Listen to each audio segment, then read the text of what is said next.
Good morning, good afternoon, and good evening. Bonjour, bon après-midi, bonne soirée, bienvenue à ce webinaire vers Stockholm plus 50, lancement des prises de position des peuples sur l'environnement.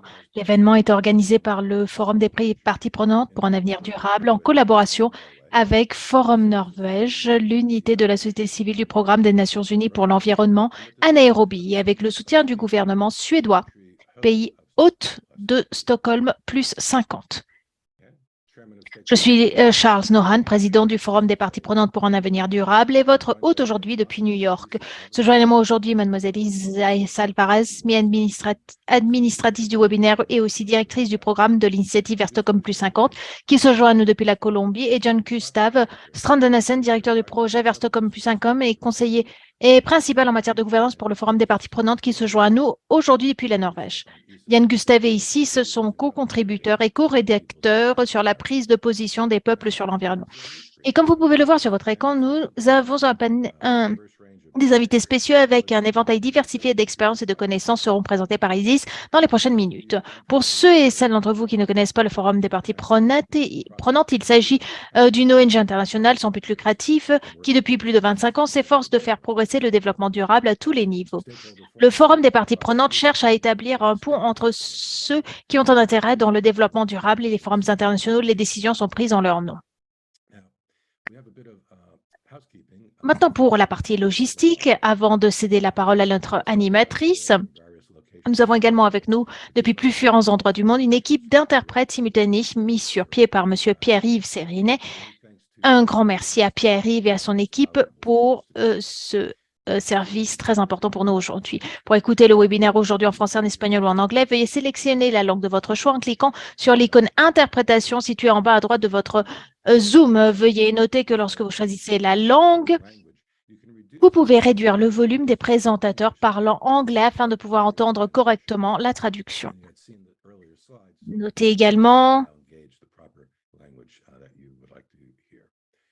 que vous pouvez le faire à travers les diapositives qui étaient présentées à l'écran. Nous sommes également diffusés en direct sur YouTube. Les 3 versions linguistiques du webinaire sont enregistrées et les liens vers ces enregistrements ainsi qu'une copie des présentations seront publiés prochainement sur le site de vers Stockholm plus 50. Maintenant, quelques mots sur la façon comment le public pourra interagir. Comme vous le verrez, les caméras, les micros des participants seront mis en sourdine au début du webinaire. Nous avons plus de 100 personnes aujourd'hui. Par conséquent, nous ne pouvons pas inviter tout le monde à prendre la parole. Toutefois, nous aurons l'occasion de vous inviter à participer. L'animateur activera leur micro et nous vous inviterons à activer votre vidéo si vous le souhaitez. Il y aura 2 occasions pour cela. Il s'agit de 2 espaces de questions-réponses. Vous pouvez envoyer toutes vos questions à travers la fenêtre de questions-réponses et non dans la boîte de clavardage, le chat.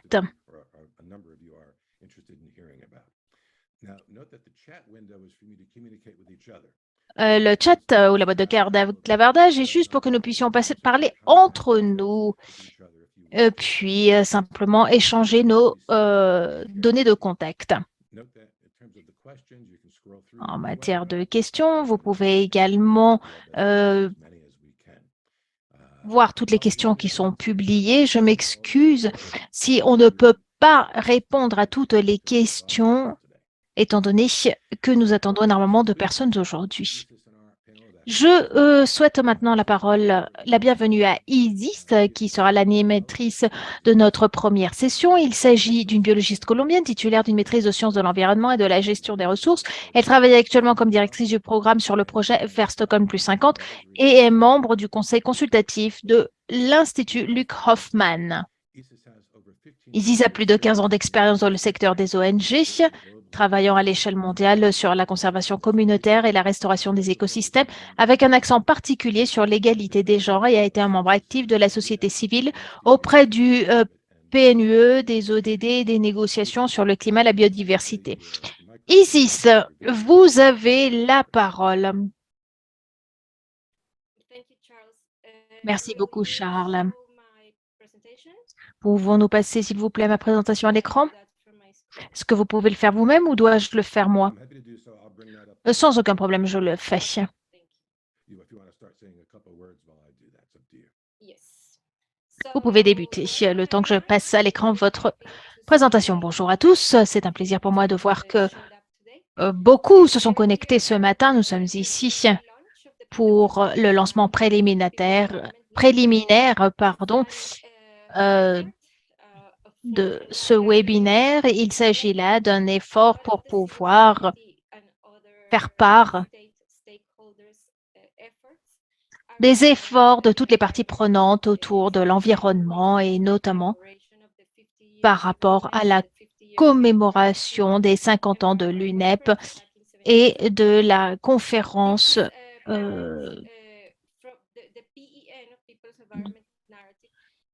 des droits humains. Il s'agit là d'un projet qui émane de Stockholm plus 50. L'idée était de pouvoir compter sur la plus grande quantité de parties prenantes et de pouvoir se préparer à Stockholm plus 50. Nous avons essayé d'être le plus représentatif possible. Dans cette publication, vous verrez, nous avons où la plupart des secteurs et des circonscriptions sont représentés. Nous avons tout fait pour compter sur les personnes représentées. Mais ceci est un véritable personnes provenant des différentes circonscriptions et des différentes régions. Toutefois, il nous paraissait important de faire tous les efforts possibles en ce sens. La société civile s'est mobilisée bien avant 1972, bien avant qu'elle soit officiellement reconnue et invitée à la table des négociations, à l'événement à Stockholm. Nous avons donc 50 ans de travail, 50 ans d'héritage qui découlent de tout cela. Mais nous avons repris tout ceci, les points les plus importants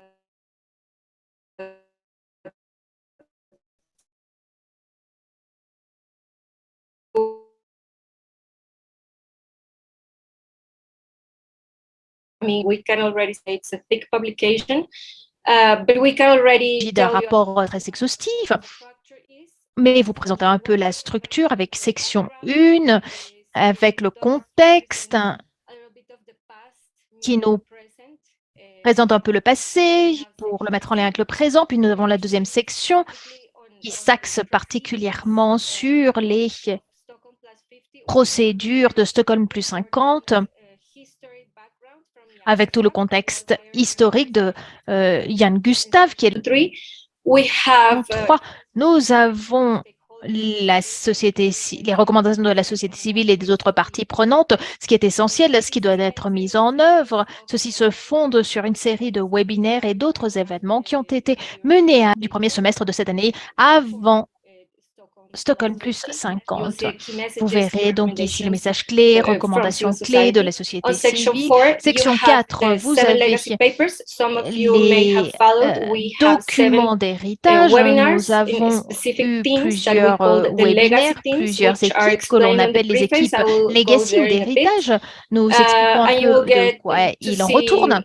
Very important issues such as environmental rights, as multilateralism, the work of civil society, the le travail de la société civile, education and science, for example. L'éducation, la science, etc. Section 5.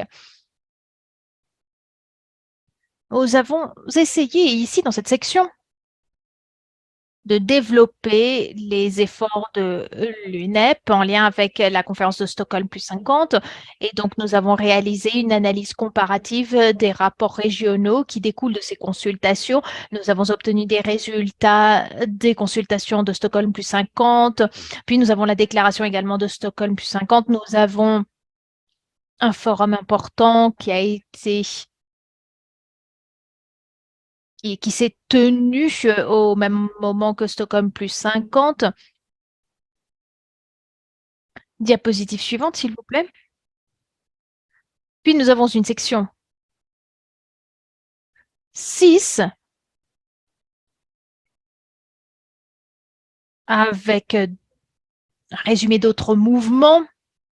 Nous avons ce Milan Netantanki de ces mouvements, mais je rentrerai dans le détail par la suite, comme je l'ai dit auparavant. Cet rapport a été divisé en plusieurs sections. Sections avec une présentation du contexte, avec Yann Gustave qui nous explique ce qu'est le PEN, c'est-à-dire la prise de position des peuples sur l'environnement. Diapositive suivante.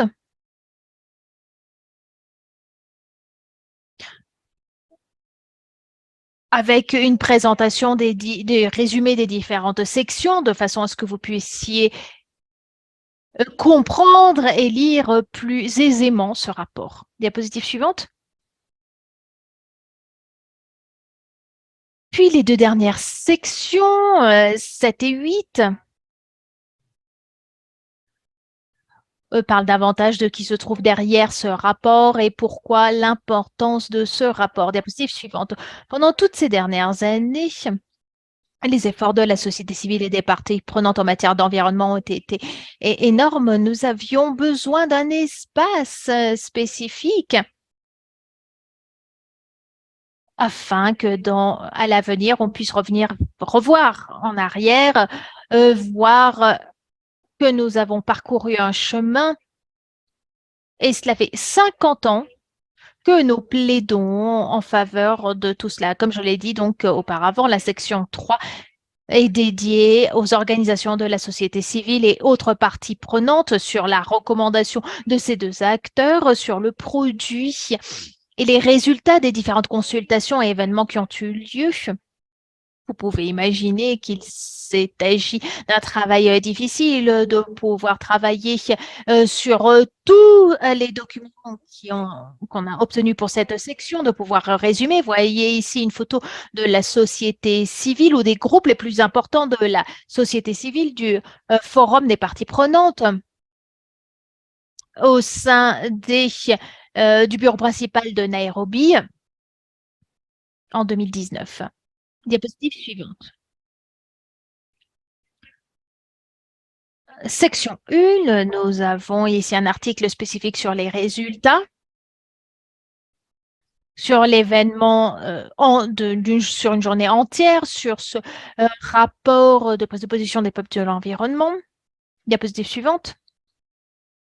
Nous avons les recommandations qui ont découlé. Ce texte est également un outil pour tous ceux qui travaillent dans le domaine de l'environnement au niveau des Nations Unies. Il y a énormément de bonnes idées, énormément de discussions très enrichissantes. Et afin qu'elles ne se perdent pas, nous avons redoublé d'efforts pour pouvoir combiner tout ceci et avoir donc un rapport qui puisse servir aux décisionnaires, à toutes les personnes qui travaillent dans le domaine de l'environnement afin que nous puissions promouvoir davantage et aider les gouvernements dans ce domaine. 6e section, comme je l'ai dit auparavant, celle-ci fait part des différents efforts réalisés par les différents mouvements, efforts remarquables. Au cours de Stockholm plus 50, il s'agit ici des inquiétudes environnementales de la société civile et des parties prenantes non étatiques. Nous avons donc toutes les organisations religieuses et autres avec des organisations. Nous avons notre collègue de la communauté Bahanesi qui a écrit. Il s'agit de différentes activités et différentes analyses autour de Stockholm plus 50.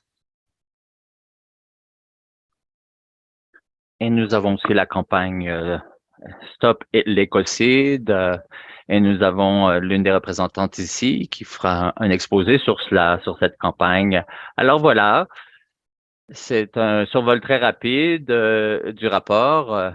Et maintenant, j'aimerais vous présenter les différents panélistes qui nous ont rejoints aujourd'hui et qui ont contribué à cet effort. et qui pourront donc approfondir certains des points qui ont été abordés dans ce rapport et leurs contributions. Donc, j'aimerais maintenant vous présenter Leïda Reinhout. Est une conseillère clé du Forum des parties prenantes depuis de nombreuses années comme consultante indépendante. Elle est aujourd'hui directrice générale de l'Organisation mondiale du commerce équitable. Elle était auparavant directrice du programme pour le projet vers Stockholm plus 50 avant de me céder ce rôle à moi. En tant que directrice exécutive d'ANPED et directrice de politique mondiale et du développement durable au Bureau européen de l'environnement, Leïda a facilité et coordonné l'engagement actif de la communauté mondiale des ONG dans les processus des Nations unies sur le développement durable et l'environnement. Donc, je donnerai la parole maintenant à Leïda. Bienvenue, Leïda. Merci beaucoup, ici. Et je vois que tu fais un fantastique travail. Je suis très heureuse de le constater. Alors, on m'a demandé de parler donc sur le processus de Stockholm plus 50. Et ce processus avait aussi une déclaration. Et donc, avant que nous abondions cela, j'aimerais revenir au tout début en 1972, lorsqu'ils ont fondé le PNUE, le Programme des Nations unies sur l'environnement. Et c'était la première fois que vraiment les enjeux de la gouvernance environnementale et de la loi environnementale étaient abordés à l'agenda de plusieurs pays et évidemment de ministres de l'environnement de plusieurs pays. Donc, évidemment, il y a tout un travail qui a été effectué par le PNUE durant ces 50 années. On n'a pas à s'en plaindre. Évidemment, des hauts et des bas dans ce processus, mais qui a eu un impact déterminant sur plusieurs politiques environnementales dans plusieurs endroits dans le monde. Alors, mais il y a quand même plusieurs enjeux qui n'ont pas été abordés, qui méritent encore d'être abordés aujourd'hui en matière de politique environnementale et au niveau des lois environnementales. Ce n'est pas beaucoup la priorité encore aujourd'hui de plusieurs gouvernements, donc ou des politiques très faibles. Et d'ailleurs, on observe dans plusieurs pays la décroissance des budgets accordés au ministère de l'Environnement des différents pays qui ont plus de difficultés encore aujourd'hui à aborder les enjeux qui sont criants. Et effectivement, donc, de moins en moins de gouvernements participent avec le ministre de l'Environnement dans les espaces mondiaux et je crois que vraiment les enjeux environnementaux devraient être présents dans l'ensemble des secteurs, y compris l'économie, la gestion des ressources, l'infrastructure. Mais les faits sont que c'est qu'on observe que les enjeux environnementaux ne sont pas encore assez présents dans tous les agendas à tous les niveaux du gouvernement. Ce qu'on observe, ce à quoi on se confronte aujourd'hui, c'est qu'il n'y a pas de mise en œuvre non plus des politiques. Il y a des politiques, il y a des lois environnementales, mais elles ne sont pas mises en œuvre dans le concret. Et cela soulève de grands problèmes, car nous avons plusieurs ententes et des conventions, mais qui restent sur le papier et qu'évidemment, ça devient une contrainte si elles ne sont pas mises en œuvre concrètement. L'initiative mondiale est venue d'un avocat français au départ qui a lancé un processus à partir d'une résolution adoptée. Je n'aurai pas dans les détails, mais vous allez pouvoir approfondir ce point dans le rapport et le texte que j'ai écrit pour ce document. La résolution a mené à la fameuse résolution S.333 qui a donné le mandat à l'espace de l'ONU amené à une déclaration conjointe qui puisse identifier le point saillant qui doivent être ensuite transposées dans les lois nationales au niveau environnemental et aux mesures de gouvernance de l'environnement. Nous avons toujours pensé que cette déclaration politique, qui était une décision mondiale importante, qui s'est située tout de suite après UNEA plus 5, qui a amené à une négociation entre les États membres. Et le travail et les contributions efficaces de la société civile a été très difficile à transposer ça dans la déclaration, dans les mesures adoptées et au niveau des lois environnementales mondiales et créer des espaces concrets de participation de la société civile. Et évidemment, lorsque les sociétés civiles participent dans ces espaces, souvent il y a certains gouvernements puissants qui s'y opposent, qui soulève donc des problèmes. Alors, le document identifie plusieurs contributions des sociétés civiles. C'est un plein de riches éléments qui peuvent servir de levier qu'on nous pouvons utiliser, mais qui est donc un outil qui doit être utilisé. Ce qui n'est pas dans la déclaration, c'est que les organisations de la société civile, non seulement les ONG, mais aussi les grands groupes, c'était de lancer un processus pour déboucher sur un plan d'action. Et c'est une chose que nous avons fait en 2012 à Rio plus 20, invitant les États. Et on a essayé de travailler donc et d'imposer l'agenda 2030. Comme société civile, nous voulions absolument que la PNUE et l'UNEA puissent l'insérer dans leur cadre et leur plan d'action en fonction de buts concrets, des indicateurs, des moyens de mise en œuvre qui incluent le renforcement des capacités, le financement, connecté avec le programme Moi Vidéo, mais aussi avec des schèmes de suivi de façon à pouvoir faire un suivi sur les mesures adoptées par le gouvernement en matière de politique environnementale et leurs lois environnementales. Bien sûr, cela ne s'est pas produit. C'était vraiment une honte. Nous avons dû y faire face. Par contre, il y avait dans la déclaration de PNUE plus 50, où on a pu identifier plusieurs options dans le cadre de la programme et des stratégies et le plan d'action pour réellement définir un plan plus concret de mise en œuvre. Alors, c'était le point sur lequel les organisations de la société civile doivent se pencher de façon à travailler activement sur cet aspect, non seulement sur les thèmes majeurs comme le changement climatique, la biodiversité, mais aussi sur la gouvernance environnementale à partir des politiques, des lois et leur mise en œuvre. Et en fonction de tous les buts et les conditions, si elles n'arrivent pas à des actions de mise en œuvre, ne resteront que sur du papier. Mais aussi, les efforts ont été déployés au niveau national, au plan les organisations de la société civile sont très actives aussi dans l'espace national, dans chacun des pays. J'ai déjà dépassé mon temps, mais si on revient à Stockholm, la mise sur pied de Stockholm était comme une étape, à notre avis, qui aurait dû amener à la PNUE à aller encore plus loin.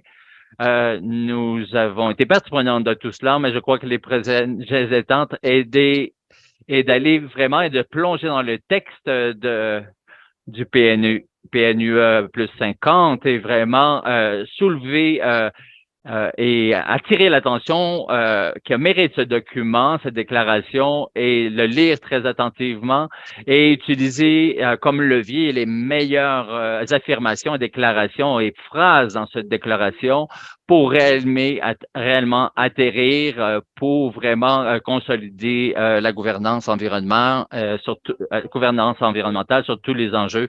Merci beaucoup. Leïda, de respecter le temps. Ce que vous dites, nous avons vraiment un héritage et nous avons vraiment un ensemble, un corpus d'informations qui doit absolument servir de levier pour aller de l'avant. Nous allons maintenant passer la parole à Daniel McGrath. Daniel McGrath est justement partie prenante de l'équipe de rédacteurs du rapport. Vous allez donc trouver ces chapitres dans le PEN. Daniel McGrath est un juriste international expérimenté en matière de droit international, d'institutions, de processus de politique, notamment en ce qui concerne la protection de l'environnement, le règlement des différends, les investissements, les droits humains, y compris le changement climatique et la justice environnementale. Il est chargé de cours et associé senior au Foreign Policy Institute de la School of Advanced International Studies de l'Université Johns Hopkins et président émérite du Centre sur la loi environnementale internationale, le CIEL. Le professeur McGrath travaille au sein de gouvernements, d'organisations non gouvernementales, d'organisations intergouvernementales, d'entreprises et d'universités, notamment en tant que consultant auprès des Nations unies dans le domaine de l'environnement, des droits humains et des investissements. Donc, vous avez la parole, Daniel.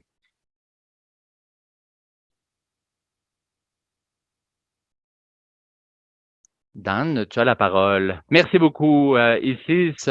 Merci, Leïla, pour tes commentaires. Bienvenue à tous les participants et participantes. Merci de vous joindre à nous. La conférence de Stockholm a catalysé la révolution en matière de droit environnemental. Cette révolution s'est bien exprimée lors de ce qu'on a reconnu cette année que les droits environnementaux sont importants pour la loi environnementale et durable. Et le vote qui a été pris, 161 en faveur et 8 abstentions, c'est vraiment une reconnaissance des droits humains dans l'histoire de l'Assemblée générale. Et cette révolution occasionnée par cette conférence Stockholm est encore plus large que cela, comme décrit dans le rapport que nous avons écrit dans la section du rapport sur la prise de position des peuples sur l'environnement, et cela décrit comment le droit est à la base des services écosystémiques et vraiment soutenir l'humanité et la société en général. Le rapport tente aussi d'imaginer le futur pour éliminer l'héritage possible de la conférence de Stockholm dans l'avenir. Nous avons aussi inclus un poème et des chansons qui ont été créées de différentes générations qui ont chanté ces chansons conjointement réunissant plus de 50 artistes. Mais le temps vraiment joue contre nous pour vraiment mettre en œuvre et relever les défis qui ont été identifiés. Le principe 1 de la déclaration de Stockholm est sans doute la déclaration la plus fondamentale et déterminante dans l'histoire humaine, qui est une déclaration donc revêtue de mots puissants et forts et en matière de droits environnementaux. Évidemment, le principe 1 a proclamé comme le droit de l'environnement est un droit fondamental. Et cela a été reconnu, comme je l'ai mentionné, en juillet dernier, et qui vraiment est un moyen englobant pour servir de levier pour servir les droits humains et la planète. Et le lien étroit existe entre les droits humains et les droits d'environnement et que les deux ont une relation étroite. Et vraiment, à l'époque, il y a 50 ans, cette approche était assez radicale. Et évidemment, l'objectif est de protéger l'environnement pour les prochaines générations. Et cette approche a été reconnue par des académiques, des universitaires et de bon nombre d'institutions depuis cette époque, et c'est une idée fondamentale. La protection environnementale doit être aussi libre de toute discrimination, de façon à garantir la justice environnementale traiter les droits des peuples autochtones de façon équitable et aussi être un moteur pour la transformation sociale de l'humanité. Évidemment, abordant des enjeux comme la santé humaine et malheureusement encore aujourd'hui, des politiciens ne le comprennent pas. Et donc, vraiment, un droit fondamental de toutes et tous à un environnement en santé. Et je crois qu'il y a un lien étroit justement avec cette approche juridique, avec les enjeux environnementaux. Par exemple, on parle de cette présomption sans trop savoir pourquoi par rapport à la justice environnementale et comment elle a un impact sur les droits humains. Il y a un cadre mouvant par rapport aux droits environnementaux qui vraiment se transforme au fil du temps pour protéger les prochaines générations. Car on veut s'assurer qu'elles aient accès à un environnement en santé et propre. Et s'il y a des doutes par rapport à une taxe environnementale comme une action concrète, parce que c'est un levier aussi pour protéger le droit à l'environnement. Le droit à un environnement sain exige une nouvelle approche pour protéger la nature et l'environnement, parce que ce droit ne peut être protégé que si l'environnement lui-même est protégé.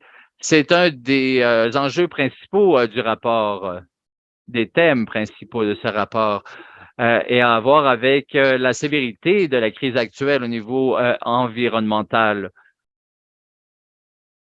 Et pour transformer les attitudes de l'humanité par rapport à la nature et l'environnement, où on donne une valeur à la nature comme une valeur instrumentale, utilitaire, alors que c'est une approche complètement erronée. Et de façon empirique, et on l'observe, et que cette attitude et cette mentalité ne fonctionne pas, il faut la transformer. Alors, il faut accorder donc des droits concrets à la nature et cela est mis en évidence dans le rapport. Et cela fait face aux inégalités plus larges au sein des sociétés. Et que les dommages à l'environnement est une cause directe quant à l'impact large sur la société. Les menaces de l'environnement ont un impact sur les inégalités. Les droits environnementaux renvoient à toutes les crises que confronte la société à travers du temps. D'une façon similaire, les droits environnementaux sont affectés par des enjeux transversaux qui affectent la société au niveau des dommages et des méfaits potentiels sur leur qualité de vie. Et j'aimerais conclure avec certains faits saillants. Tous les éléments de la société doivent être impliqués pour réaliser ces droits environnementaux. Nous devons connecter les voies locales avec des actions mondiales. Ça inclut entre autres la défense des défenseurs de l'environnement et la défense des droits de l'ensemble des couches de la population. Les évolutions technologiques ont aussi des impacts importants sur l'environnement et les droits humains. Et entre autres, à cause du modèle actuel communicationnel et orienté sur les affaires exclusivement. Les gouvernements dans certaines régions du monde restreignent d'ailleurs l'accès à Internet à cette Nous devons donc restaurer une connexion émotionnelle qui inspire les gens avec la nature et pour s'impliquer dans la bataille pour protéger l'environnement et les droits humains. Le monde des affaires doit absolument devenir des citoyens responsables et le business as usual n'est pas une action. On doit consolider utiliser les options basées sur la nature comme des leviers, mettre la nature au cœur des préoccupations, utiliser les connaissances de la société civile. L'agriculture doit être gérée de façon à ce qu'elle puisse bénéficier à l'environnement et ne la dégrade pas, et augmenter les égalités au lieu d'augmenter les inégalités. La nourriture ne peut pas être en dehors de cette approche. Plusieurs efforts pour améliorer et faire face aux menaces environnementales est mis en évidence par la récente élimination de certaines mesures par rapport de l'essence et qui a vraiment un impact sur des millions de vies, et c'est une grande réussite. Les indicateurs sont en décroissance toutefois, et nous continuerons notre bataille à ce niveau, et j'espère que l'ensemble de ceux qui sont ici présents continueront à être des moteurs de changement. Merci beaucoup, Dan. Merci également de vous être tenu au temps qui vous est imparti. Maintenant, nous passons à notre section de questions-réponses. Charles, je vois que nous avons déjà quelques questions sur notre boîte de questions-réponses. Oui, en effet, j'étais en train de les regarder. Et je vous propose de les regarder avec nos invités.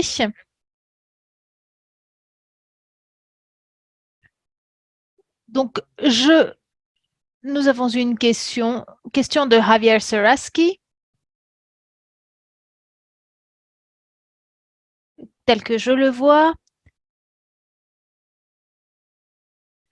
les droits humains s'axent sur la société civile et sur les environnements, et sur l'environnement.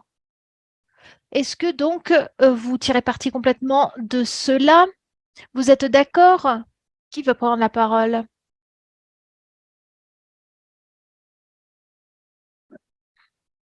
Je crois qu'au niveau national, la société civile, s'ils sont véritablement conscients de toutes les possibilités en matière des droits de la personne, et notamment d'un environnement sain tel que le reconnaissent les droits de la personne, qu'il existe des traités, des conventions, des principes, etc. Et ceci peut faire la différence pour votre plaidoyer national. Je crois que ceci peut être essentiel, car nous avons vu souvent que les organisations de la société civile au niveau national et même au niveau européen, dans mon cas en Europe, ne sont pas toujours conscients du langage déjà accordé et des accords surtout déjà signés que l'on peut utiliser au niveau national pour le plaidoyer national.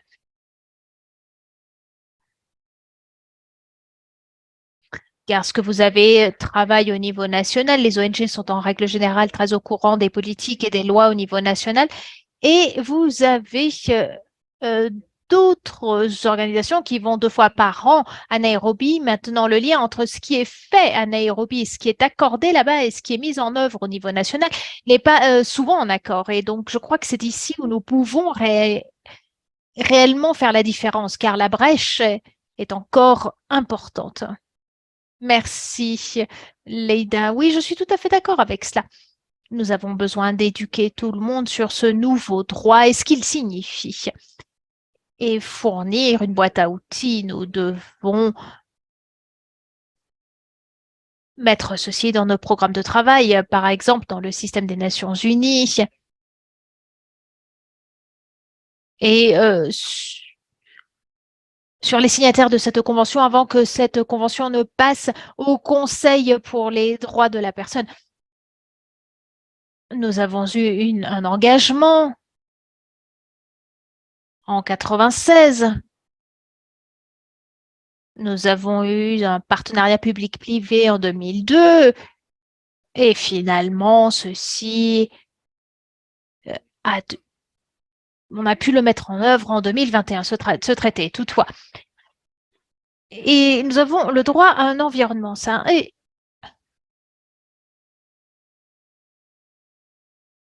ceci est d'une importance importante et d'une importance pour tous, Et entre autres pour nos législations nationales, chaque pays est différent, les conditions environnementales sont également différentes, les écosystèmes, et donc par conséquent, les choses doivent être exprimées et vues de façon différente. Toutefois, il s'agit là d'une opportunité sans précédent et je m'en réjouis et toutes les idées sont bienvenues. Oui, en effet. Et sur la deuxième question, sur le Forum des Nations Unies, j'ai travaillé pendant plusieurs années avec le Conseil des droits de la personne sur le droit environnemental, même si ce n'est pas complètement reconnu. Nous avons le système des UPR et je crois que c'est quelque chose qui est déjà très fort, entre autres pour les organisations environnementales, les organisations des droits humains, communautés autochtones, etc. Et je serais heureuse de pouvoir vous faire part du lien avant d'envoyer nous avons montré que certains pays, entre autres la Tanzanie, ne sont pas en train de respecter cela. Et on parle donc de contamination de l'eau, qui ne font rien sur le changement climatique. Enfin, nous avons plusieurs choses et je crois que c'est un document important. Il y a quelques années,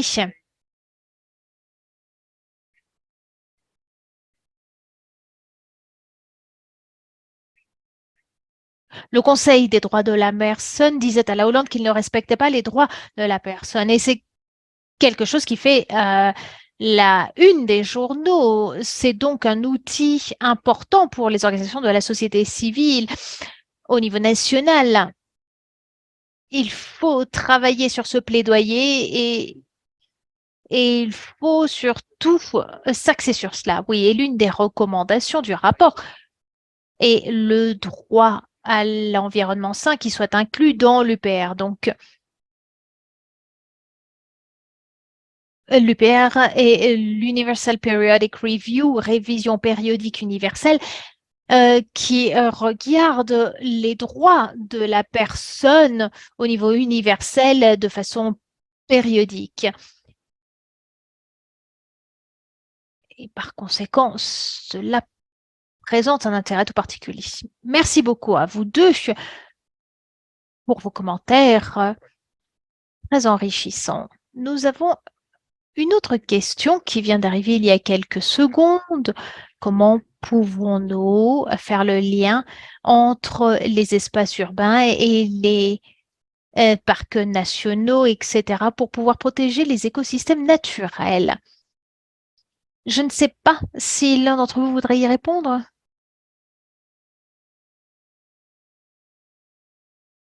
C'est une question très intéressante. Il s'agit là d'un enjeu essentiel.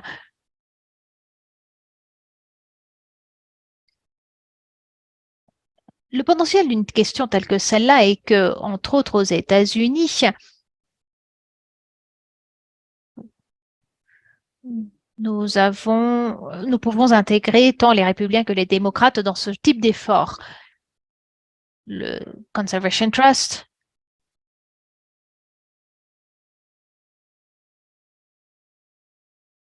a une participation forte majoritaire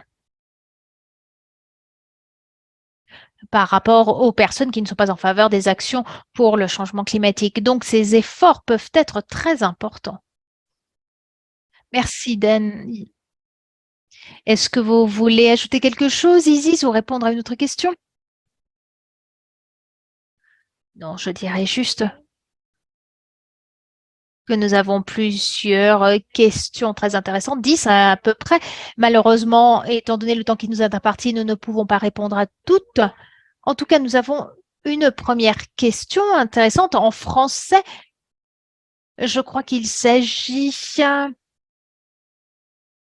les droits humains face aux enjeux de la dégradation de l'environnement. Je voudrais savoir comment dissiper la question. Comment dissiper la question environnementale des questions des droits de l'homme.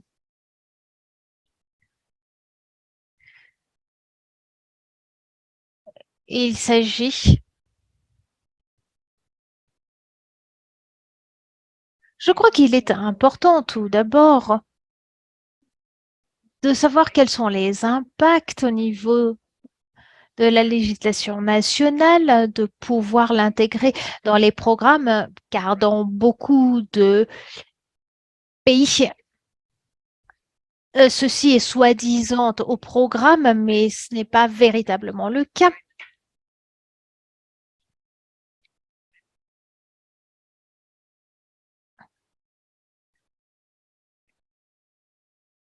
Et ceci implique pour nous renforcement de capacité, voir comment nous pouvons faire cela et regarder le Conseil des droits de la personne, les procédures qu'ils ont afin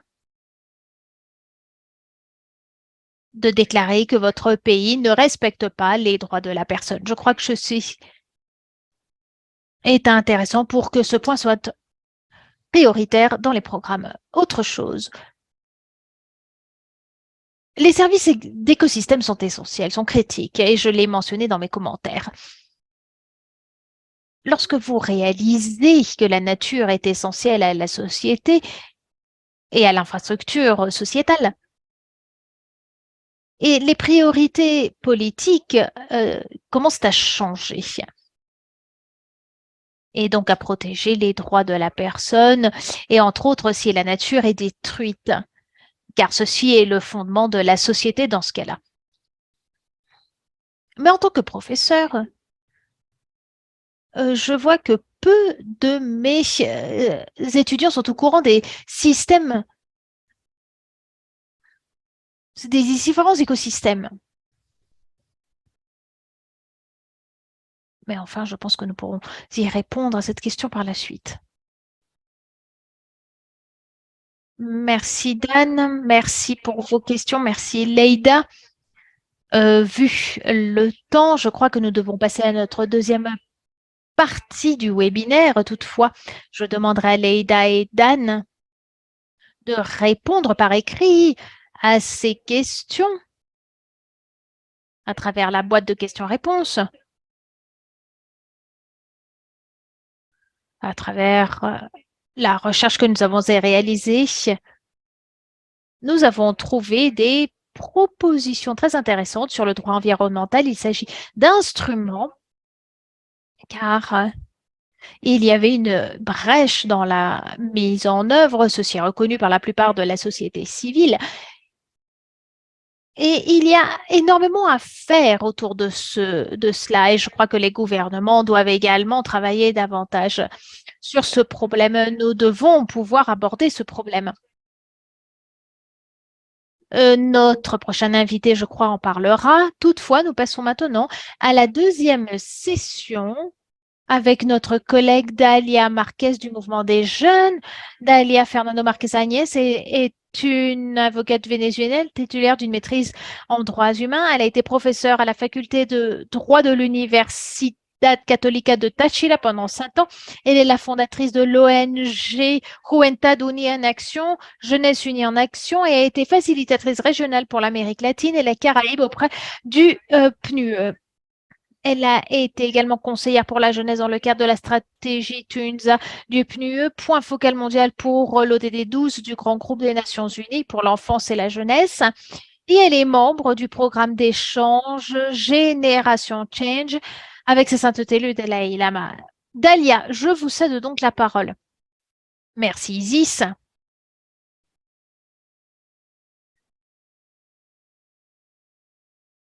Permettez-moi de mettre en exergue ici certains points. Avec le sommet de Stockholm en 72, la communauté internationale a réalisé une étape importante pour garantir un environnement sain pour les générations futures. L'interprète s'excuse, mais le son est très entrecoupé. Aujourd'hui, après 50 ans, après cette conférence de Stockholm, ma génération fait face aux conséquences de la dégradation environnementale et de la crise planétaire. Nous voyons maintenant les effets du changement climatique, la perte de biodiversité, la pollution, contamination des eaux, etc. Tout ceci nous amène à réfléchir sur ce que nous avons fait au cours des 50 dernières années et que ceci n'est pas suffisant pour pouvoir garantir une égalité intergénérationnelle. Le principe d'équité intergénérationnelle des êtres humains fait partie de l'environnement. Les humains qui ont la capacité de penser doivent prendre soin de la planète et des écosystèmes pour les générations à venir. Les droits intergénérationnels et l'équité intergénérationnelle englobent les droits des futures générations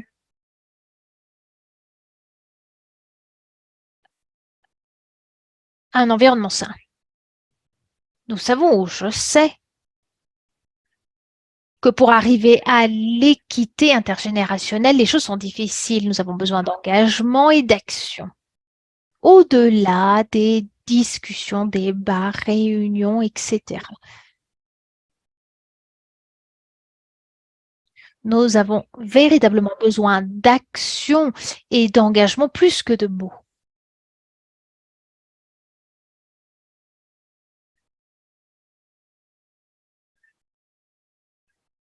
Le manque d'action concrète porte atteinte aux générations futures et aux jeunes d'aujourd'hui. Nous allons vivre avec les décisions que nous allons prendre maintenant. Aujourd'hui, le droit à un environnement sain a été reconnu par les Nations Unies en tant que droit de la personne. Donc, lorsque l'on parle d'équité intergénérationnelle, ceci est en consonance avec le droit environnemental et donc nous parlons ainsi des droits de la personne, d'où l'importance d'arriver à cette équité intergénérationnelle. Néanmoins, pour arriver à cela, permettez-moi de vous faire part des recommandations du document des jeunes à Stockholm, document qui résulte des consultations réalisées entre les jeunes. Ils ont eu l'occasion de faire part de leurs attentes et espérances pour le futur et de recommandations pour arriver à un environnement sain pour les générations présentes et futures. Premièrement, nous avons besoin d'un système de production et consommation pérenne et de s'engager envers une économie circulaire afin d'assurer un meilleur système, une gestion durable des déchets et reconnaître que pour une prospérité pour tous,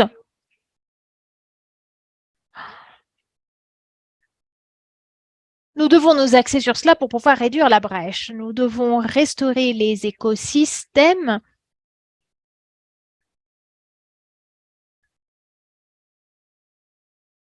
et éradiquer toutes les pratiques destructrices. Il est important de reconnaître l'écocide en tant que crime et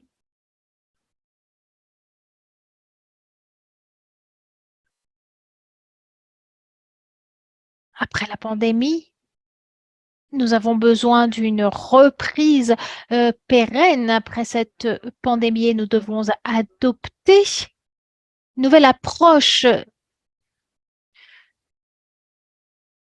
de nouvelles politiques. Donc, l'interprète s'excuse, mais le son est très mauvais. Nous devons nous assurer plus de transparence entre les différents instituts et entre les pays, promouvoir la coopération sud-sud et coopération nord-sud.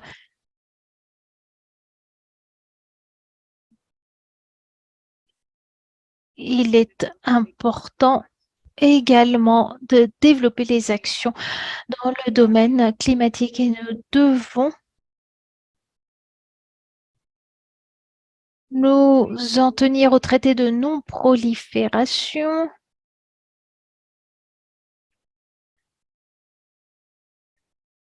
et d'avoir des énergies plus propres pour réduire les émissions de gaz. Les parties prenantes doivent participer à tous les espaces de décision car il faut assurer des processus de prise de décision inclusifs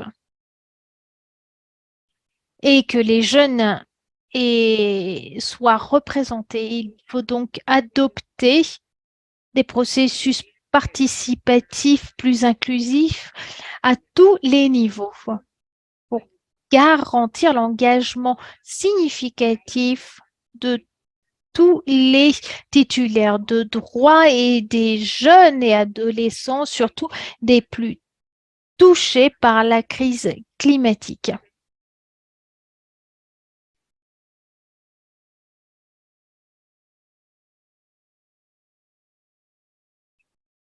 Puis promouvoir de meilleures élections, liberté de droit à la parole, etc. Il est important d'investir davantage dans les jeunes à travers différents programmes et reconnaître qu'investissement dans la jeunesse nous permet un futur plus pérenne. Pour conclure, j'aimerais souligner que le système actuel ne fonctionne pas pour un avenir durable. Le temps file et nous manquons de temps. Il est de notre responsabilité d'aller au-delà de la parole et aller vers l'action et travailler ensemble, coude à coude, nous épauler pour un meilleur avenir pour toutes et tous. Et cela est très important pour toutes les parties prenantes, les décideurs politiques et les gouvernements, et passer à l'action pour le court, moyen et long terme. Le temps est venu. Merci beaucoup. Merci beaucoup, Dalia, pour ton intervention. Je vais passer à la prochaine intervention. Je vous présente Jorge Laguna Celis. Et Jorge, depuis 10 ans, fait partie du programme des Nations unies sur l'environnement depuis 10 ans. Il a contribué à construire des partenariats entre comme dans son rôle actuel de chef du One Planet Network, il supervise un réseau mondial de praticiens, de décideurs et d'experts travaillant sur un nouveau programme transformateur pour atteindre l'ODD 12, assurer des modes de consommation et de production durables. Avant cela, M. Laguna Celis était directeur du bureau des affaires du gouvernement du PNUE, où il était responsable des organes de décision de l'ONU Environnement, notamment l'Assemblée des Nations unies pour l'environnement et de l'engagement de l'organisation auprès de la société civile et des organisations commerciales et industrielles. Alors, M. Laguna Celis, la parole est à vous. Vous devez évidemment allumer votre micro.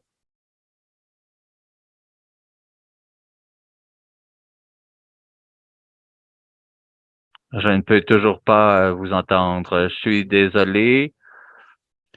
J'ai perdu l'écran parce que mon système est tombé. Nous avons quelques difficultés de connectivité. Je ne le dis pas souvent, mais c'était la situation. Je suis très heureux d'être avec vous, avec plusieurs amis que je vois ici à l'écran. J'aurais aimé élargir l'écran pour voir ces 150 et près de 200 participants pour interagir avec vous. Alors aujourd'hui, vous m'avez invité certaines perspectives et j'aimerais dire au nom du Programme des Nations unies sur l'environnement, mais pour le moment, je dirige une petite composante au niveau de l'engagement du suivi des 50 ans de la conférence de Stockholm à partir du bureau de New York. Ma collègue, ma supérieure vous envoie ses salutations et évidemment, l'idée ici est de trouver les façons pour mettre en œuvre les enjeux principaux de la déclaration Stockholm plus 50. J'aimerais donc soulever certaines stratégies. Comme plusieurs d'entre vous, j'ai été partie prenante du mouvement pour un avenir durable au cours des 15-20 dernières années. J'ai eu l'occasion d'être partie prenante de création de forums importants, comme sur le développement durable, par exemple, sur le développement durable. Donc, et j'ai travaillé conjointement avec vous sur plusieurs portefeuilles et nous avons réussi à créer des synergies entre nos différents efforts pour mener à cette déclaration de Stockholm plus 50 à partir de ma perspective, mais aussi de la position du PNUE et de soulever qu'il y a un point de synergie, mais aussi un point de départ parce que ceux et celles qui sont familiers avec du mouvement de développement durable savent que le processus prend du temps au niveau gouvernemental et évidemment, ça prend un certain temps pour que les mesures soient mises en œuvre. Et évidemment, nous n'avons pas le luxe du temps. Il faut joindre les forces pour faire une chose, pour s'assurer que mettre en œuvre les engagements qui ont été pris, mais aussi identifier les écarts et les brèches qu'il faut remplir pour identifier les priorités à aborder. Je crois qu'il y a trois vides importants de la déclaration de Stockholm plus 50. La première est de créer ce mouvement vers la mise en œuvre des droits humains universaux en rapport avec l'environnement. Après Stockholm 50 et grâce à l'Assemblée générale de Stockholm, est-ce que vous m'entendez bien? Oui, on vous entend très bien. OK, très bien. Alors, l'Assemblée générale a reconnu le droit à un environnement sain et propre et les énergies qu'on doit canaliser au cours des prochaines années et de vraiment poser cela dans le concret de vraiment ce que cela signifie et quels sont les mécanismes qui sont requis. Le deuxième point qui a été mentionné d'Alia, et nous sommes tous d'accord, il est temps d'arriver avec une réflexion de ce que ça signifie pour les prochaines générations, de leur donner des outils. Qu'est-ce qui est requis pour mettre l'emphase sur le cadre juridique, mais le cadre éthique aussi, qui est nécessaire pour créer l'espace pour accepter les droits de ces prochaines générations et comment on peut utiliser cela et utiliser nos ressources de façon plus durable. Et le Rio plus 20 a parlé de figures institutionnelles, mais il est aussi important de comprendre quel type d'ingénierie est requise. Et le troisième élément que j'aimerais partager, qui m'a attiré mon attention personnellement, mais aussi au niveau institutionnel, sont les résultats des SOCOM plus 50. C'est l'alignement des intérêts publics, privés et sociaux avec l'environnement. Et nous croyons à ce niveau, il est absolument essentiel d'accélérer la transformation des secteurs qui ont un gros impact, ainsi que les systèmes qui ont un impact sur l'environnement. Il faut adopter des mesures préventives au niveau alimentaire, au niveau de l'environnement et son impact au niveau des infrastructures et la gestion sur le transfert des biens, sur le transport et des systèmes agricoles et des systèmes de transport qui soient mis en place sains, en synergie avec l'environnement. C'est critique quant à l'impact sur les changements climatiques et la biodiversité. Il faut aller au-delà des sphères actuelles de discussion au niveau gouvernemental et il faut absolument négocier un nouveau compact entre le secteur privé, la société civile, les consommateurs, consommatrices, les gouvernements, afin de créer des avenues de transformation de ces systèmes et des chaînes de valeur. Et il faut absolument assurer une consommation durable et donc un équilibre entre le système de production et de consommation. Et cela est important pour les prochaines générations, la jeunesse, l'enfance. Il faut regarder tous ces éléments. Et évidemment, je fais ici un appel pour assurer la présence des voix des jeunes dans les prochaines conférences à ce niveau. Et je veux mettre l'emphase aussi qu'il y a 4 résultats importants de SOCOM plus 50. Un, c'est recentrer les mesures de mise en œuvre. Donc, mise en œuvre, mise en œuvre, mise en œuvre. 2, identifier 2 brèches importantes. Qu'est-ce que ça signifie de mettre en œuvre un droit à l'environnement sain et propre? Donc, comment concilier l'agenda des droits humains et les droits environnementaux à la lumière des accords de 1972? Et troisièmement, fournir des solutions éthiques et durables pour assurer le bien-être des prochaines générations. Et nous allons vous encourager à continuer à faire faire entendre vos propositions. Et finalement, il faut transformer les systèmes et les chaînes de valeur, en particulier les secteurs qui ont le plus d'impact, et évidemment favoriser la coopération et l'implication de tous les acteurs présents dans ce secteur. Merci encore de m'avoir invité. C'est une discussion très précieuse et importante. Je suis content d'avoir participé, être présent et je crois d'avoir participé avec quelques éléments ici. Et vraiment, je suis enthousiaste de continuer à travailler avec vous dans l'avenir. Merci beaucoup. Merci beaucoup, Jorge. Alors, nous allons maintenant poursuivre avec Sue Miller du mouvement Écocide plus 50. Un instant, s'il vous plaît. Je suis désolé. Sue Muller est responsable des réseaux mondiaux de Stop Écocide International. Elle travaille avec des équipes et des groupes du monde entier pour que l'écocide devienne le 5e crime contre la paix devant la Cour pénale internationale.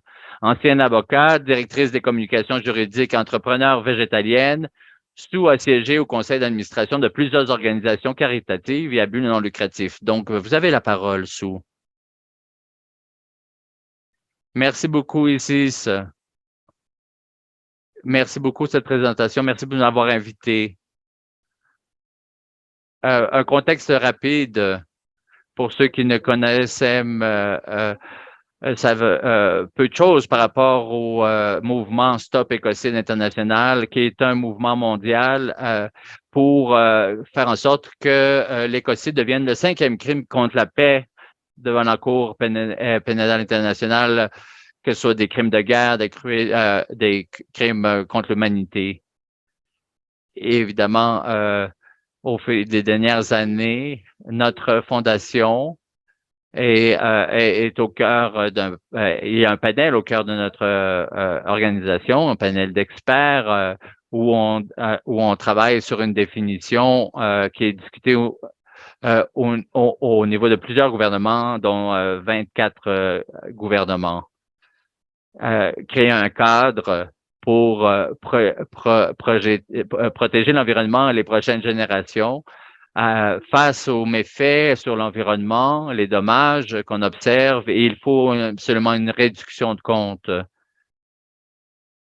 Et il faut que toutes les ententes et les conventions sur lesquelles on se met d'accord vraiment s'orientent vers la mise en œuvre de pratiques efficace et qu'il y ait aussi une responsabilité de ceux qui vont en de ces accords, même au niveau criminel. Donc, SOCOM plus 50 était un événement symbolique très signifiant et entre autres, avec l'utilisation et l'implantation de ce terme écocide pour la première fois. et qui a vraiment pavé la voie pour un agenda de discussion. Et ça a interpellé plusieurs parties prenantes qui les a amenés à participer à une série d'événements, d'ateliers. Et à terme de ce processus, et les dialogues ont soulevé plusieurs recommandations. Un, criminaliser l'écocide et protéger les défenseurs des droits humains, des droits environnementaux. Et situer l'écocide comme un terme au sein des institutions des Nations unies. Mais lorsqu'on voit les déclarations, tout d'un coup, le mot écocide est disparu, évidemment. Nous étions très désappointés et sinon très surpris.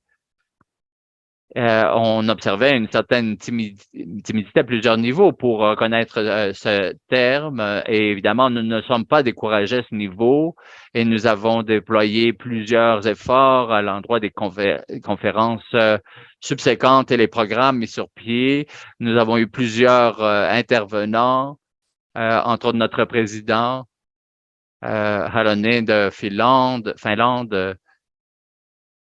et Steve Donziga, un activiste environnemental, Chief Rayana du Brésil, Raf Chami de IMF, Nimo Bassi et d'autres militants. Nous avions une solide équipe pour continuer à soulever notre voix. Et à Space Arena à Stockholm, et nous avons essayé de mettre à l'agenda de différentes façons le mot expression écocide. Nous avons même tenu un musical avec un groupe de Finlande.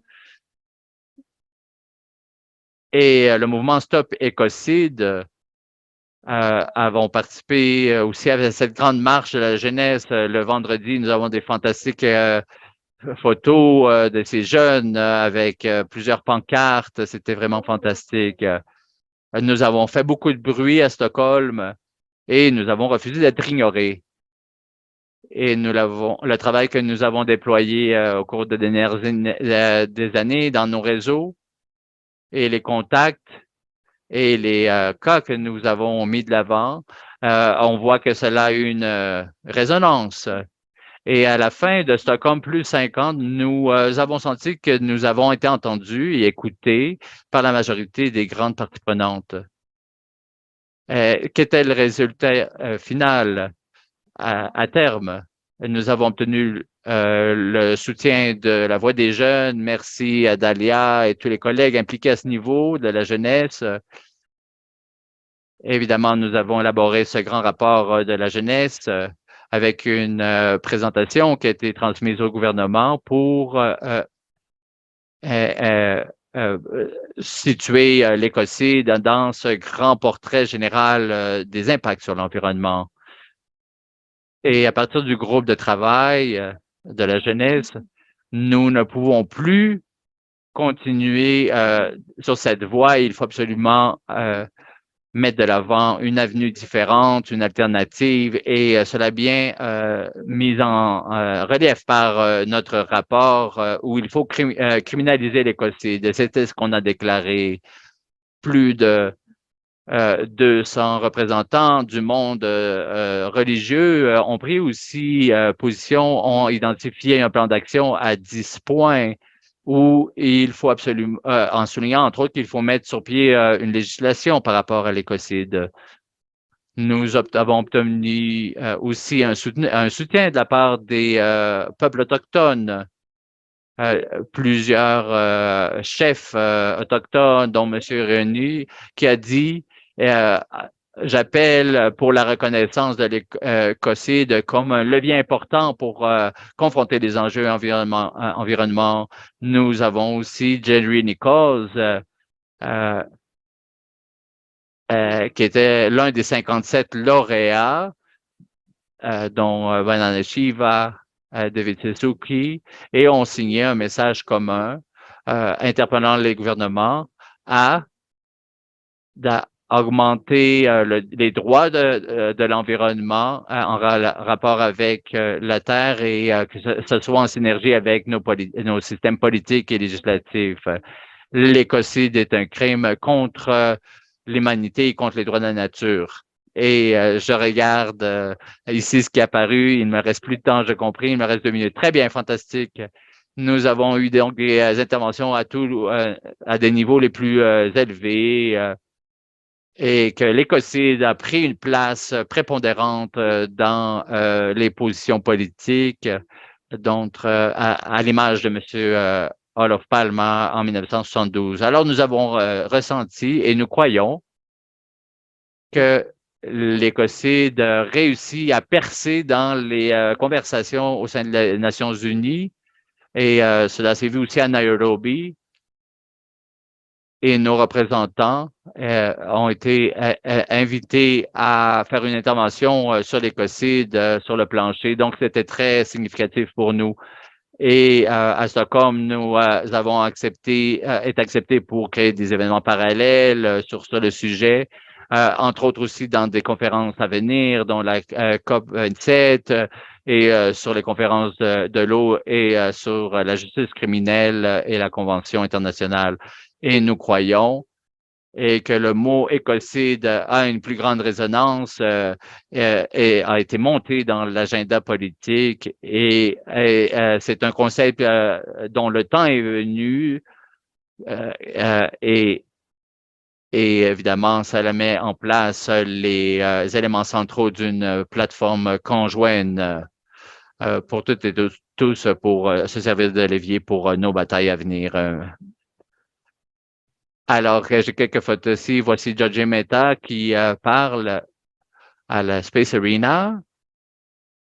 Voici Katie Sommer du Sommet des jeunes qui a modéré plusieurs de nos panels avec l'ancienne première ministre de Finlande. Évidemment, les représentants du monde hispanophone sont très importants d'Amérique latine. Alors, c'était ici un panel sur la terre-mer et le terme d'écocide. Et finalement, voici une photo de tous les militants et militantes de la jeunesse qui appuient notre perspective. Alors, merci beaucoup. Merci pour m'avoir accueilli. Merci beaucoup. Nous voyons qu'il y a déjà des questions. Toutefois, nous allons continuer, poursuivre nos exposés avant de revenir aux questions. Notre dernier intervenant aujourd'hui est Nathan Danki, est un écologiste humaniste qui soutient actuellement l'initiative du traité de non-prolifération des combustibles fossiles. Il a participé à 10 COP de la CCNUCC et a été le point focal officiel du groupe des jeunes en 2014 et 2015 et du groupe pour la justice climatique de 2015 à 2021. Nathan, vous avez la parole. Merci beaucoup, Isis. Permettez-moi une seconde, je vais partager avec vous mon écran car j'ai une présentation. Comme vous l'avez dit, je suis Nathan Danki d'Ibagué de la Colombie. Je ne sais pas si cela aide les personnes ici présentes. Permettez-moi de confirmer que vous pouvez voir mon écran. Oui, en effet. Allez-y. Donc, comme je l'ai dit, je travaille avec l'initiative du traité de non-prolifération des combustibles fossiles. Il s'agit là d'un ensemble d'ONG et de parties prenantes qui travaillent dans ce domaine pour des solutions plus efficaces et plus rentables pour l'énergie pour tous. Nous bénéficions donc du soutien de plusieurs ONG, de parlementaires qui soutiennent notre initiative d'une centaine de villes et autres. Notre participation à la conférence de Stockholm +5 a été essentielle. Nous avons donc passé plusieurs mois à pouvoir nous réunir avec toutes les parties prenantes. Nous avons pu renforcer le langage. Il s'est agi de la première conférence qui a parlé clairement du problème des combustibles fossiles. À Glasgow, nous en avons également parlé, mais pas autant qu'à Stockholm +50. Puis d'autre part, à Stockholm, nous avons parlé d'une transition plus juste. L'objectif était d'élaborer un document pour l'arrêt de la production de combustibles fossiles et d'établir des recommandations qui stipulent que nous devons aider les plus vulnérables et que nous avons besoin d'un soutien technique et financier pour permettre cette transition. Tout ceci est en lien avec nos propres demandes en gaz et autres.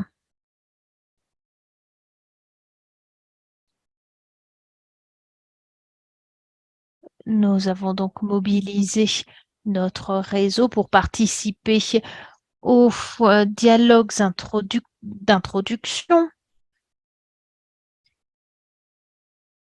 Nous avons compté sur les organisations féministes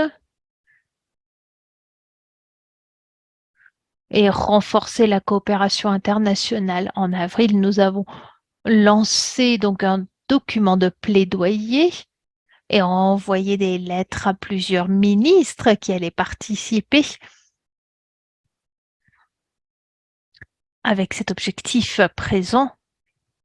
Nous avons également publié de nouvelles recherches coproduites avec plusieurs organisations partenaires sur le fait de savoir comment est-ce que les productions de gaz et de pétrole ont un effet négatif sur les ODD, sur tous les ODD, et ceci devait faire partie de la conversation. On parle de fueling failure ou d'échec à ce niveau, et ceci est un danger imminent. Nous avons également réalisé un pré-sommet à Stockholm. Il s'agit là d'un événement parallèle que nous avons organisé en partenariat avec le Standing Center.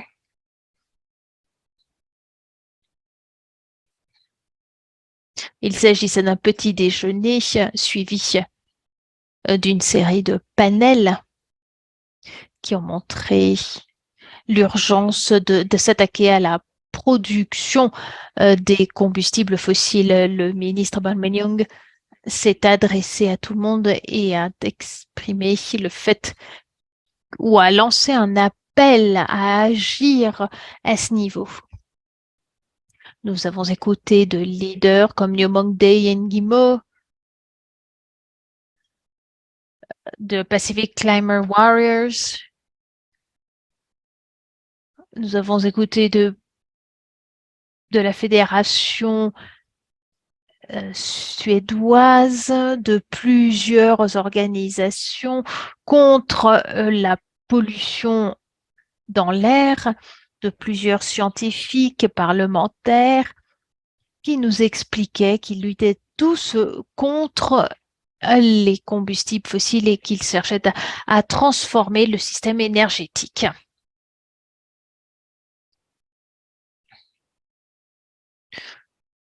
Vanuatu, Finlande, Suède, la France, toutes leurs interventions font référence à notre dépendance des combustibles fossiles. Puis nous avons parlé du financement de combustibles fossiles en tant que point clé sur lequel s'axer. Yanessa Akate de l'Ouganda, je crois que vous en avez tous entendu parler, est également présente à ce pré-sommet. et a fait écho à cet appel pour mettre fin aux combustibles fossiles. La lettre qui a été écrite par plusieurs lauréats appelle également à signer à ce traité de non-prolifération des combustibles fossiles. Plusieurs ont signé cette lettre. Nous pensons que ceci a beaucoup aidé. Puis nous avons préparé plusieurs activités qui ont eu lieu. Inger Anderson nous a vus de fait et a participé à nos conversations.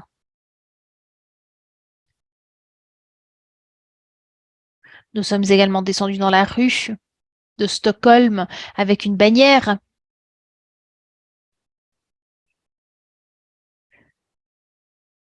Puis nous avons participé au dialogue qui faisait appel à mettre fin aux combustibles fossiles.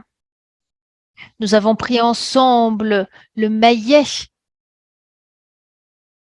Nous voulons plus de prospérité pour tous. Malheureusement, ce qui est fait est insuffisant pour l'instant. Il s'agit d'un document qui marque une étape importante.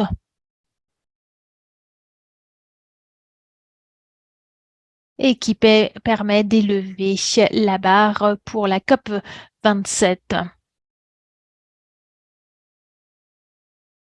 Et je voudrais ici souligner ce moment. Depuis la conférence de Stockholm plus 50, des villes importantes comme Lima ont signé ce traité de non-prolifération des combustibles fossiles.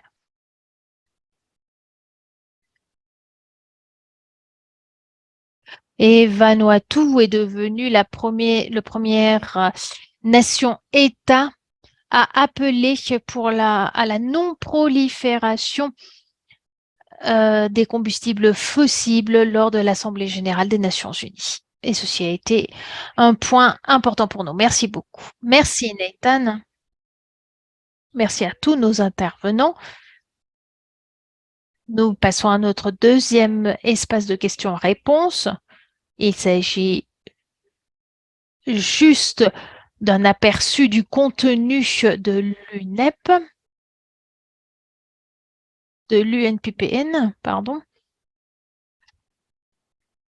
Il s'agit d'un document essentiel pour tous les environnementalistes et qui permet d'articuler les différents efforts. Charles, passons maintenant à cette boîte de questions-réponses. Je vois qu'il y a ici plusieurs questions posées. Nous avons Dalia et Sue. Est-ce que vous pouvez, s'il vous plaît, allumer vos caméras et vidéos afin de pouvoir prendre part à cette table ronde de questions-réponses?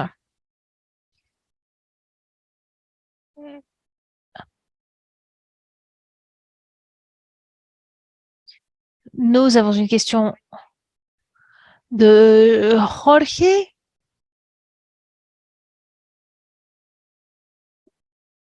Alors, ceci doit être inclus dans l'OCDE sur la RBC, qui est l'instrument le plus avancé en matière de conduite responsable des entreprises. Êtes-vous d'accord? Je répète, l'écocide et les droits de l'homme et droits de l'homme environnementaux devraient être inclus dans les lignes directrices de l'OCDE sur la RBC. Je crois donc qu'il faut identifier la façon de mettre en œuvre ce droit qui requiert d'un nombre d'étapes d'approche.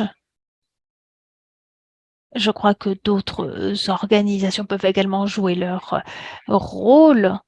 Il faut que les États inscrivent ceci au sein de leur constitution et s'assurent que ceci soit placé au centre de la politique. Merci, Jorge. Je vois deux questions pour Nathan. Quelles sont les connexions qui existent avec ceux qui travaillent à l'abolition des armes nucléaires? Et combien d'États ont signé ou envisagent de signer le traité sur le combustible fossile? Merci pour ces questions. Pour la première question, il s'agit de liens très forts par rapport au mouvement contre l'abolition des armes nucléaires, pour l'abolition des armes nucléaires. Tout ceci se fonde sur le traité de non-prolifération des armes nucléaires. Nous avons tiré des enseignements. Nous avons ce qui n'a pas fonctionné très bien, mais l'idée d'utiliser ce terme de non-prolifération nous permet de mettre en exergue cette menace de combustibles fossiles et le comparer à celui des armes nucléaires, le mettre au même niveau.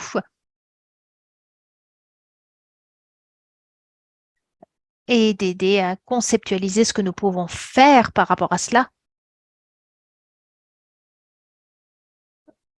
La première étape serait donc de stopper l'expansion de l'industrie des combustibles fossiles, un peu comme le désarmement pour l'abolition des armes nucléaires.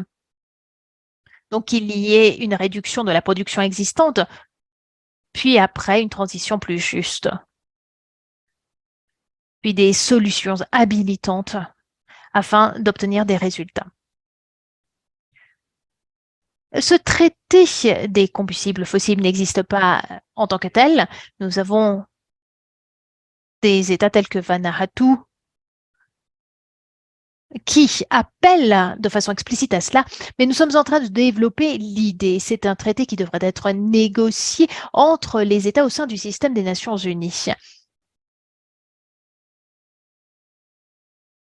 Nous avons des stratégies diplomatiques qui sont sensibles et il faut voir ce que les pays disent, chaque pays, au sein des différents forums des Nations Unies.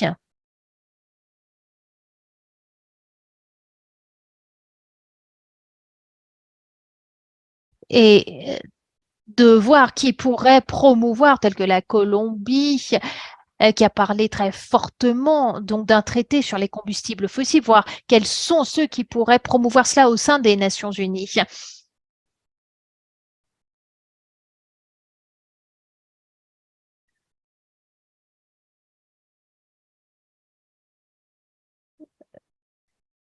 Le président José Ramos a également été très clair sur ses commentaires. Nous avons plusieurs ministères. Nous avons le Parlement européen hier qui a parlé, qui a lancé, qui a parlé d'un traité sur la non-prolifération des combustibles fossiles. Nous devons maintenant passer à l'étape de négociation de ce traité. Merci beaucoup, Nathan. Je crois que maintenant nous avons une question en français. Je crois que c'était pour Dalia.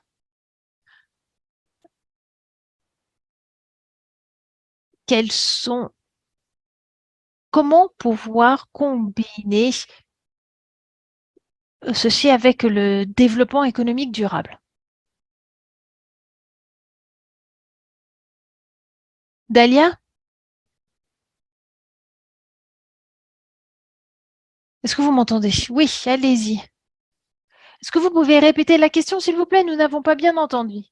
Comment combiner le développement économique avec le développement durable? Voici la question qui était posée. Je crois que c'est facile. Nous avons besoin d'économies circulaires, être conscient des systèmes de production, de l'impact que les systèmes de production ont sur l'environnement.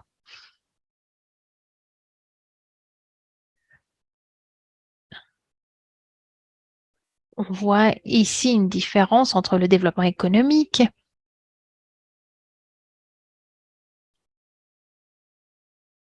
et le développement durable. Et il y a une différence chez les gens. Pour un développement durable, si on permet un développement durable, on pourra permettre un meilleur développement économique. Car les plus touchés sont les plus vulnérables. Et nous avons une brèche entre les pays en développement et les pays développés. Les pays en développement n'ont pas accès à certaines technologies. Nous avons Nous devons avoir accès à cela pour un développement durable. Et pour des systèmes plus productifs. Puis en tant que consommateur, il faut être conscient de l'impact des types de consommation. Et pour cela, nous avons besoin d'une économie circulaire. Merci beaucoup. Nous avons différentes initiatives par différents mouvements, différents secteurs de la société. Alors, nous avons besoin d'articuler tous les efforts. Il faut viser une mission unifiée et des objectifs. Il faut plus d'articulation entre nous. Nous avons passé le temps pour la période Q&A, de questions et réponses, et nous allons entrer dans la section clôture. Nous avons encore du temps un peu pour quelques questions. Je suis désolé d'interrompre. Ça, très bien. Alors, j'ai une question pour ceux et celles qui veulent y répondre du panel de Anne Chavanon. Comment concilier les avancées de Stockholm avec les nouveaux besoins énergétiques liés à la guerre en Ukraine, notamment avec la réouverture des mines de charbon dans certains pays et États européens? Alors, quelqu'un veut répondre à cette question? Je crois, ce que Toll nous a rappelé, il ne faut pas oublier, et c'est déjà arrivé en juin lorsqu'on voit cette crise se déployer, c'est la fragilité et qu'il y a un conflit avec les combustibles et que ce sont des crises interconnectées. On croit que d'un côté, cela s'accélère et la compréhension de la société civile est claire. On l'a vu à Nairobi pendant plusieurs années et, et l'impact sur la société européenne se réveille pour mieux comprendre et prendre conscience de l'impact de la crise énergétique et comment il faut absolument adopter des mesures qui accélèrent la transition à la lumière des besoins énergétiques. Les mesures prises par les uns et les autres n'étaient pas très transparentes, mais d'un côté plus positif, il faut absolument que le monde le comprenne, et c'est qu'il y a un processus accéléré qu'on doit prendre vers la transition, et on le voit à la lumière des rappels constants de ceux qui veulent faire marche arrière et revenir à des vieilles façons de produire de l'énergie. Comme société, il faut absolument prendre conscience de cela et identifier des mesures concrètes à mettre en œuvre rapidement dans l'avenir. Et l'autre point que j'aimerais soulever, c'est la sécurité alimentaire. Il faut créer des espaces d'échange parce qu'il y a un impact important de l'énergie par rapport à tout le système alimentaire. Il faut aborder l'enjeu aussi à partir de la crise des inégalités. Alors, d'un côté, la crise nous aide et attire et crée la conscience et nous a amené à prendre des mesures concrètes de l'avant, comme la crise de la COVID, mais aussi c'est une opportunité pour travailler ensemble sur le multilatéralisme, des solutions concrètes et vraiment travailler ensemble pour le développement durable. Merci. Nous avons quelques mains levées ici de nos panélistes, leur donner la parole rapidement. J'avais très bref, donc, par rapport à la guerre, l'Ukraine, je crois que ça le démontre que la guerre et que le militarisme vont main dans la main avec la destruction environnementale et la dépendance par rapport aux des combustibles fossiles. Les combustibles fossiles sont une vulnérabilité pour l'humanité. Et on le voit en Europe et comment il y a un virage qu'il faut prendre absolument vers une énergie verte. Et je crois qu'il est temps, le temps est venu pour une transition rapide et efficace. Dan, tu voulais intervenir sur ce point? Quelques mots rapides avant que nous passons à la section de conclusion de l'événement. Dan, tu as la parole? Apparemment non. Alors, nous allons passer au segment de conclusion du webinaire. Nous allons passer la parole à Jan Gustaf Strandenæs, Alors, comme vous savez, Jean-Gustave a travaillé avec l'ONU sur l'environnement et la gouvernance depuis les années 70. Il donne des conférences sur l'ONU depuis 20 ans et a travaillé pour des ONG aux Nations Unies à New York pendant les années de la Commission du développement durable et a effectué de multiples missions pour le ONU Environnement. Plus tôt dans sa carrière, Jean-Gustave a travaillé comme diplomate pour le ministère des Affaires étrangères de Norvège, au Botswana et en Ouganda, puis a dirigé plus tard une grande ONG d'aide et d'environnement en Norvège pendant 2 décennies. Alors, Jean-Gustave a été mon collègue associé pour la rédaction du rapport. Alors, je suis très heureuse de lui donner maintenant la parole. Il a plusieurs connaissances et expériences à partager avec vous. Alors, Jean-Gustave, tu as la parole. Merci beaucoup, Isis, pour cette présentation. Pour conclure cette discussion, mais ce n'est pas facile, je vais essayer. Il y a 50 ans, l'ONU Environnement a été créé. Le monde avait enfin sa propre organisation qui allait s'occuper et travailler exclusivement sur l'environnement. Et cette année, on a essayé de célébrer 50 années de travail. En 1972, l'ONU n'était pas étrangère aux défis environnementaux avec plusieurs institutions et organes qui ont travaillé sur la thématique. L'UNESCO, l'Organisation pour l'éducation et la science, s'occupe depuis longtemps des éléments de l'environnement. L'OMM, l'Organisation météorologique mondiale, travaille sur les questions atmosphériques depuis sa création. Ou la FAO s'est occupée de l'alimentation et des défis tels que la sécheresse et la pollution de la production alimentaire. Et il y en avait d'autres aussi au sein de la famille des Nations Unies pour travailler sur les enjeux environnementaux. Mais en 1972, c'était la première fois, comme on l'a dit, comme le PN le démontre, le rapport, que le monde disposait d'une organisation qui allait travailler exclusivement sur les questions environnementales, voire toutes les questions liées aux défis environnementaux dans leur ensemble. Comme nous l'avons entendu aujourd'hui, la Conférence des Nations Unies sur l'environnement humain en 1972 a été une première à bien des égards. C'est devenu une institution pour s'occuper de l'environnement. L'environnementalisme multilatéral a commencé. Le début de la gouvernance environnementale, c'était la première fois que la société civile a été autorisée à s'adresser à une plénière officielle lors d'une conférence multilatérale. Et cela a changé la nature de toutes les réunions successives et ultérieures des Nations Unies. Le droit de l'environnement a été institutionnalisé, la science et l'environnement ont été dotés d'une institution et les évaluations ont commencé. Et nous avons vu aussi le début de la diplomatie environnementale. Donc, au cours de ces 50 années, nous avons vu l'héritage de la conférence de 1972 se développer et se manifester dans une myriade de questions et de politiques. Tout ceci est couvert par le rapport du PEN lancé aujourd'hui et vous pourrez le télécharger très prochainement.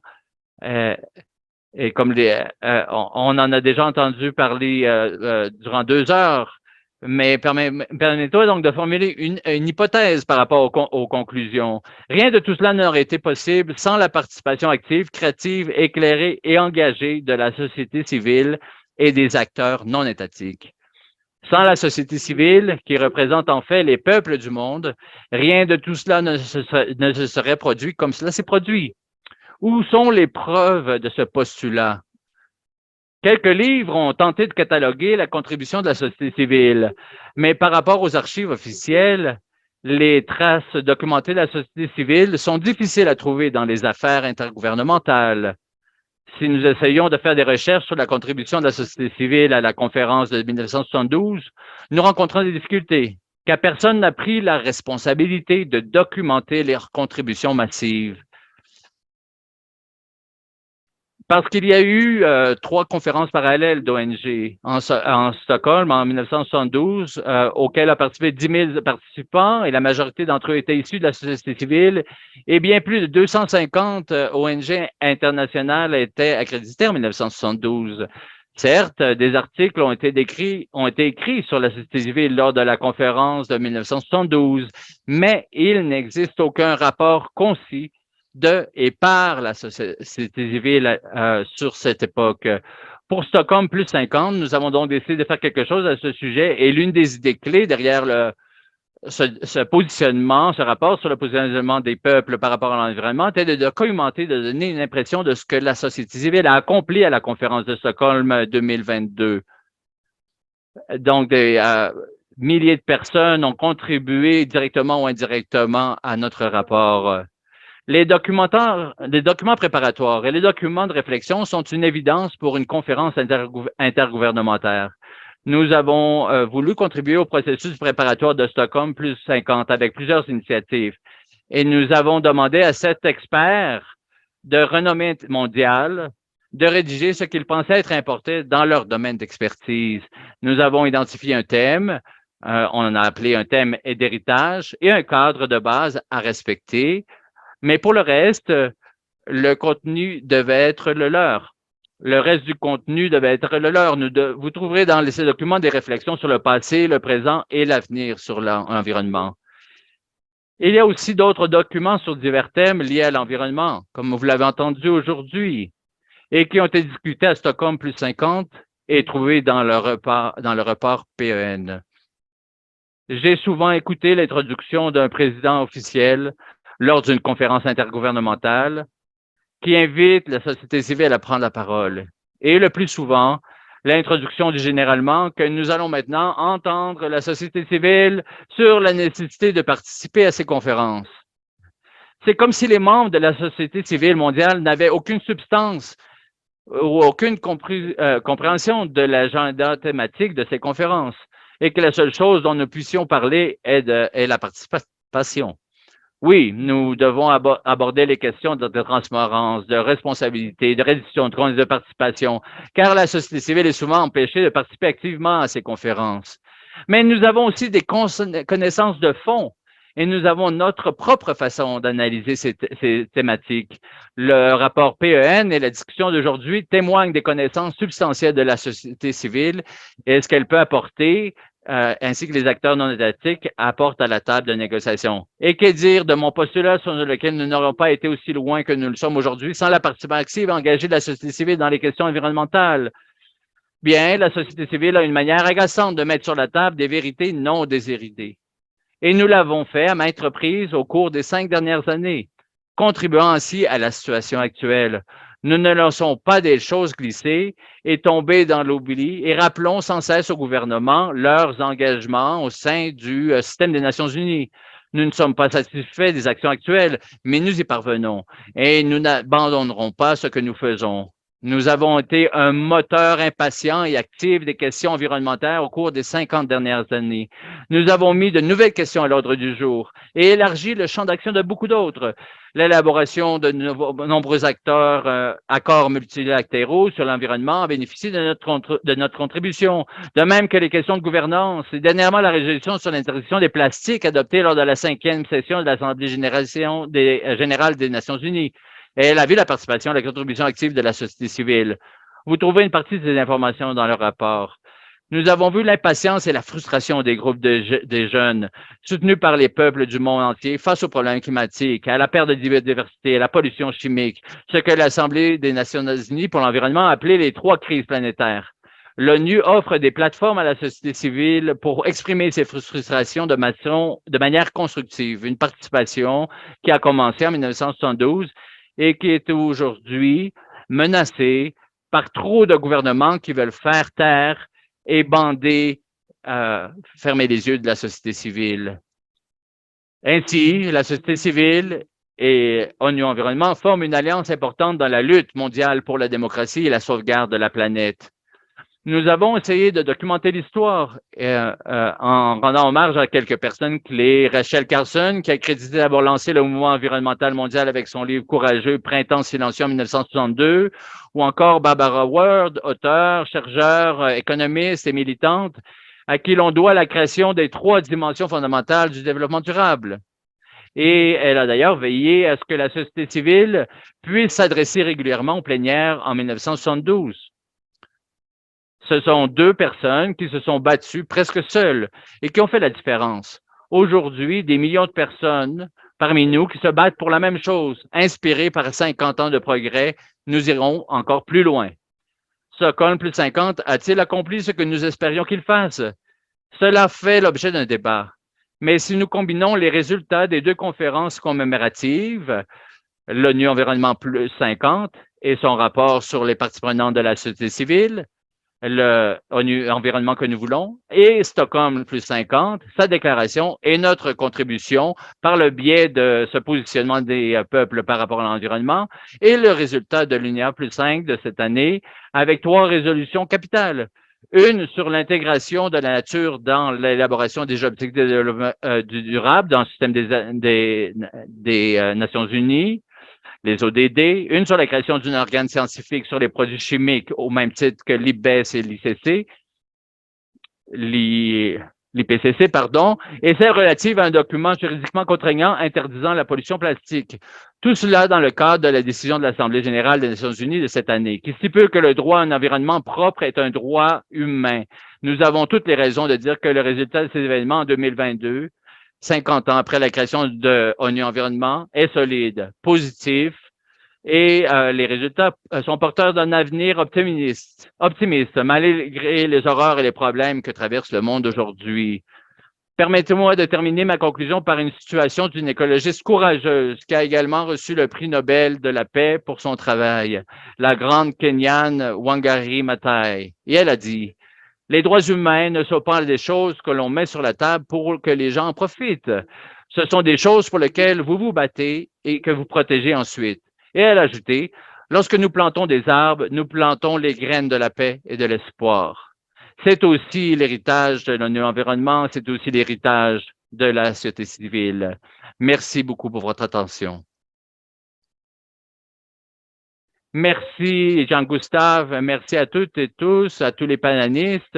Je redonne la parole donc à Charles qui fera quelques remarques de conclusion de ce webinaire.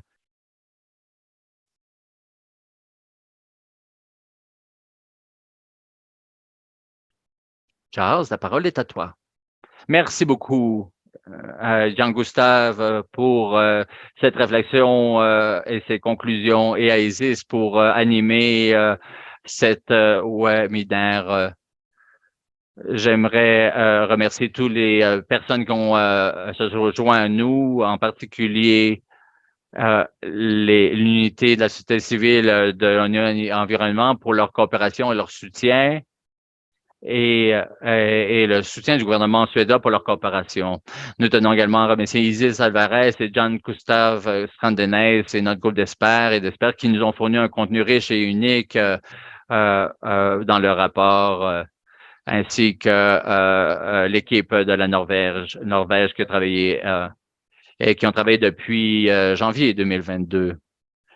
Aujourd'hui est le dernier de la série de webinaires dans la foulée de Stockholm plus 50. Nous tiendrons toutefois, comme cela est mentionné dans le rapport n'est pas tout à fait prêt à la publication, mais très prochainement, nous allons vous envoyer la version finale et ils seront évidemment affichés dans le site web de Stockholm plus 50. Et lorsque tout le contenu est finalisé et consolidé, nous allons communiquer avec chacun et chacune d'entre vous et nous allons vous envoyer le PDF. La structure de ce rapport, évidemment, est celle que vous avez vue aujourd'hui. Et vous serez en mesure aussi de télécharger chacun des chapitres, car c'est un document très volumineux et on espère que ce sera une contribution, des leviers importants pour les prochaines négociations à venir dans la foulée de Stockholm plus 50. J'aimerais aussi remercier Pierre-Yves Surinet et son équipe d'interprètes pour avoir fourni un excellent service d'interprétation simultanée. Et comme je l'ai mentionné plus tôt, le webinaire a été enregistré et cet enregistrement, les présentations de PowerPoint et le contenu du chat vous seront envoyés demain par un email automatisé de la plateforme Zoom qui comprendra un lien vers la page web des événements vers Stockholm plus 50 et ainsi que sur le site web donc de Stockholm plus 50. Et par rapport aux enregistrements, en principe, donc les enregistrements sont en français, en espagnol et en anglais. Et évidemment, cela prendra un certain temps pour l'équipe d'interprétation à télécharger ces versions, mais nous les mettrons à votre disposition. Alors, sur cela, j'aimerais vous remercier d'avoir participé et assisté à cet webinaire. Évidemment, toute l'équipe, tous les contributeurs, contributrices, ce sera avec enthousiasme que nous continuerons à travailler ensemble en synergie ainsi qu'avec tous les militants. Merci à toutes et tous de la part de toute notre équipe. Je crois que c'est un travail important que nous avons effectué au cours des 10 derniers mois et ainsi que toutes les consultations qui ont eu lieu dans la foulée de Stockholm Plus 50. Merci à toutes et tous. Alors, nous allons conclure ici et bonne chance, bonne journée, bonne fin de journée à toutes et tous. Au revoir.